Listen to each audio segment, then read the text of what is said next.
Hello to everybody and great good morning to all of you. कैसे हैं आप लोग? होप सब बढ़िया, अच्छे और एकदम ठीक होंगे। और जैसा कि धीरे धीरे वक्त बीत रहा है, काउंसलिंग की जो हियरिंग है कोर्ट में रिजर्वेशन केस की, वो पास आ रही है। 6 जैन को हियरिंग डेट है और लगता है कि अब हियरिंग 6 जैन को ही होगी। उससे पहले होने की कोई उम्मीद दूर दूर तक असर और समझ आ नहीं रही है। और जो रेजिडेंट डॉक्टर्स हैं वो रेगुलर स्ट्राइक पे हैं। कुछ मीडिया उन्हें रेगुलर कवर कर रही है और वो अपने हक के लिए लड़ रहे हैं, जो कहीं ना कहीं मुझे लगता है जो एकदम सही और एकदम अनुकूल है कंडीशंस को देखते हुए। तो चलिए शुरू करते हैं।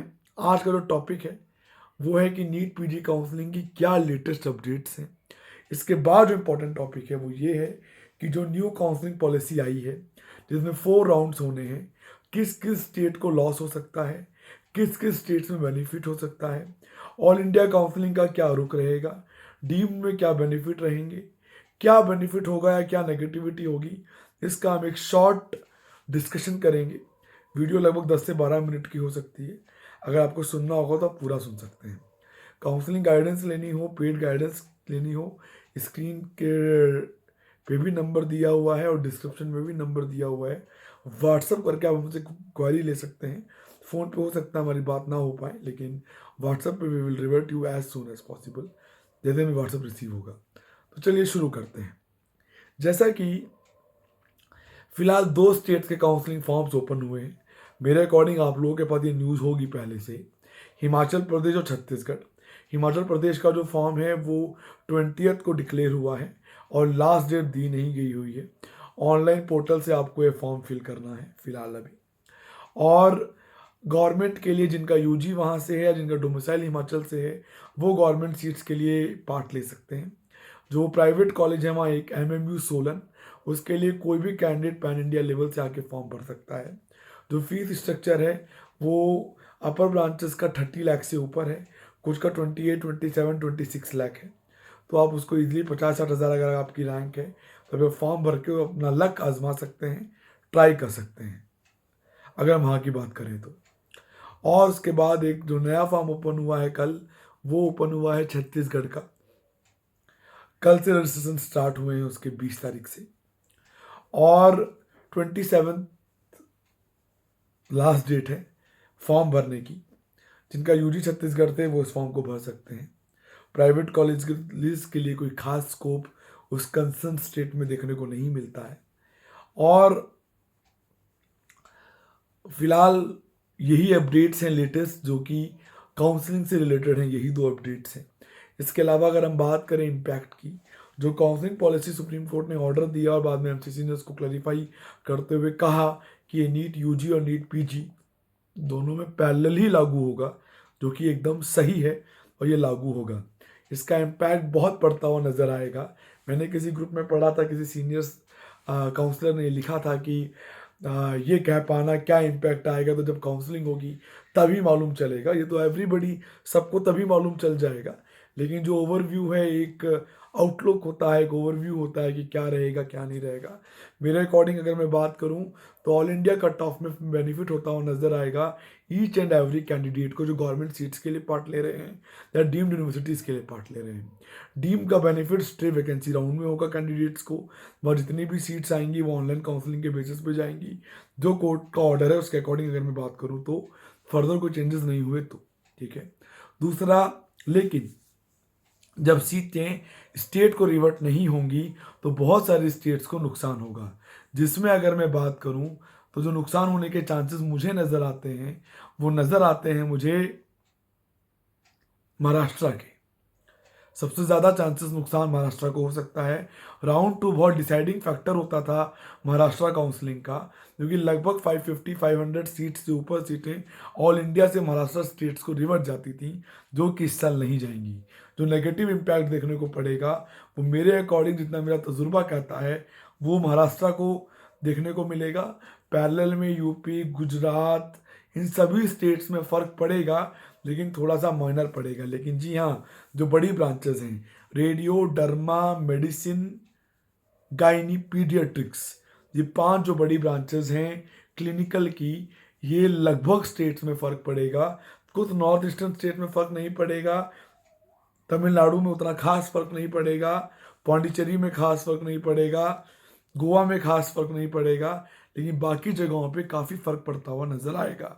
वो नेगेटिव शिफ्ट वहाँ देखने को मिलेगा जिसका fulfilness mop up round all India में वही कैंडिडेट्स पूरा करेंगे जब वो मॉपअप में ऑल इंडिया में आएंगे, क्योंकि सीट्स बच के जो आएंगी वो डायरेक्टली मॉपअप में आएंगी। तो जो नेगेटिव पार्ट वहाँ होगा लगभग वो 40 से 50% उसका जो इफेक्ट है वो ऑल इंडिया मॉपअप राउंड से रिड्यूस हो जाएगा। फिर भी नुकसान स्टेट से रहेगा लेकिन मॉपअप से बेनिफिट होगा। जो मॉपअप में ही ट्रैवल करेंगे उनके लिए बेनिफिट होगा।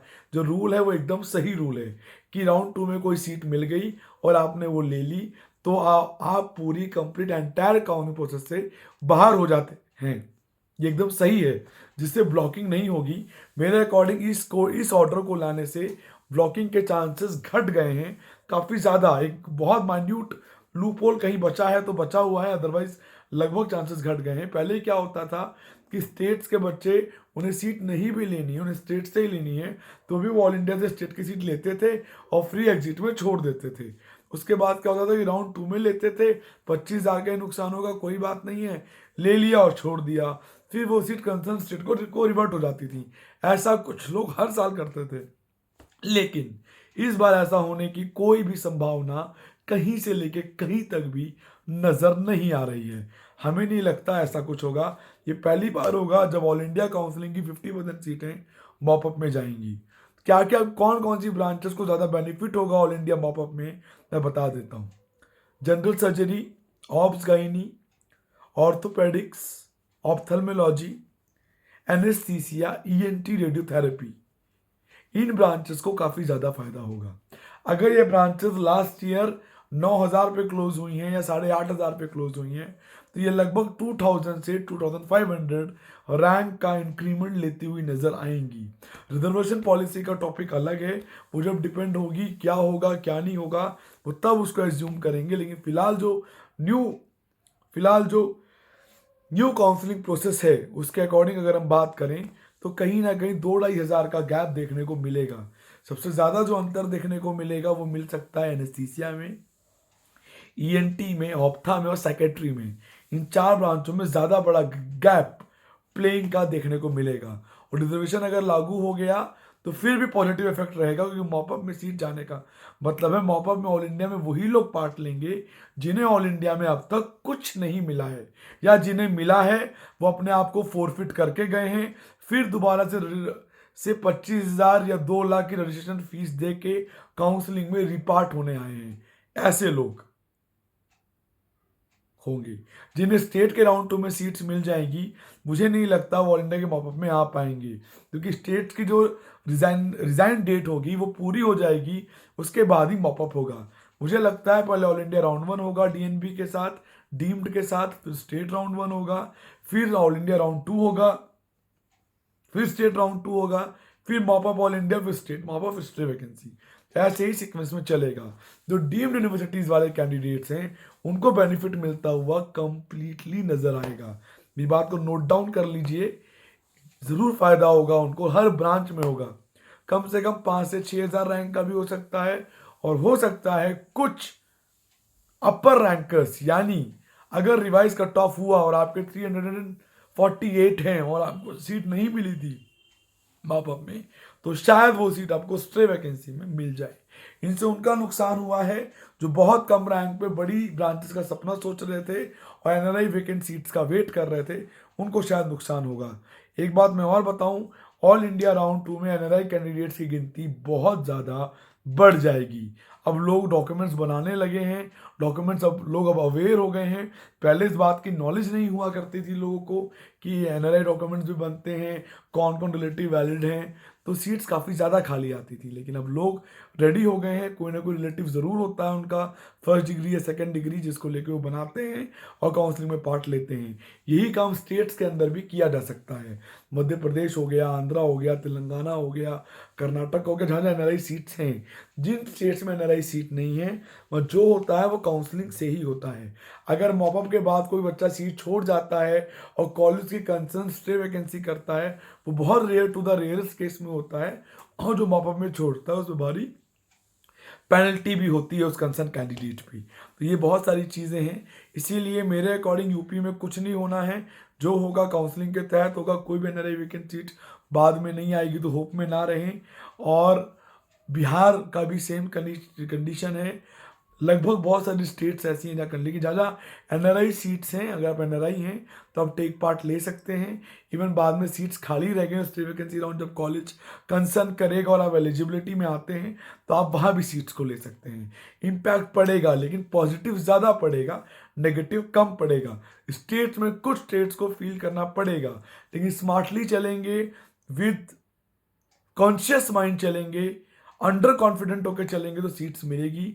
ओवर कॉन्फिडेंट होकर चलेंगे, काउंसलिंग को अंडर एस्टिमेट करने की कोशिश करेंगे तो 100% नहीं 1,00,000% नुकसान होना निश्चित है, कोई नहीं रोकता।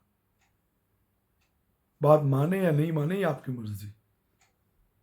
ये जो मैंने कहा वो सच है। जब काउंसलिंग करेंगे उस दौर में आएंगे आपको आइडिया लग जाएगा।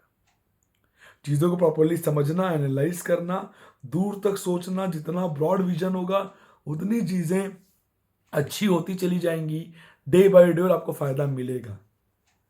उम्मीद है तो रहा भी है, इस बात का ज़रूर ध्यान रखिएगा।